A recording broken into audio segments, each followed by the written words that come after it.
টেলো নবাবী ফুচকা। কেউ খেতে চাইলে নবাবী ধানমন্ডিতে চলে এসো। ধানমন্ডি লেকের পার। পানসি। পানসি, পানসি না, এখন তো পানসি ছিল আগে, এখন তো নবাবী এটার নাম রেস্টুরেন্ট। হ্যাঁ হ্যাঁ। পানসিতে আমরা অনেক অনুষ্ঠান করছি। আমাদের একটা গ্রুপ আছে 95, বলবো? বলতে থাক। 95 বলিস রে। হ্যাঁ, তা যাই হোক আমার 95, যাই হোক আমাদের একটা গ্রুপ আছে। আমরা এই রেস্টুরেন্টে অনেক প্রোগ্রাম হয়েছে। এখন আমরা ফুচকা খাবো। এখন আমরা নবাবী ফুচকা খাবো। নবাবী ফুচকার ভিতরে আলাদা কি আছে আমি নিজেও জানি না, এখনো খাই নাই। খেয়ে দেখলে বোঝা যাবে। খেয়ে দেখা। আচ্ছা, এই যে ডিম আছে, এটা তো থাকেই। এই যে এটা কি? তেঁতুল। তেঁতুল। এটা কিন্তু আলাদা। হ্যাঁ, এটা কিন্তু আলাদা। নবাবী এখন বুঝতে খেয়ে হবে। দেখাবে। বুঝতে হবে এটা নবাবী। হ্যাঁ, এটা নবাবী।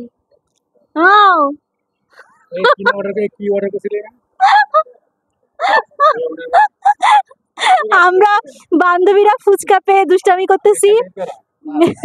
আমার মনে হয় ফুচকার সাথে এই দুষ্টামি গুলো আরো অনেক মজা করে যায়। নবাবী ঝাল নাই। নবাবী এটা একটু ঝাল হইতো। ফুচকা ঝাল ছাড়া খাওয়া যায়। ফুচকা তো ধরার আগেই ঝরে যাচ্ছে। এই বন্ধ কর।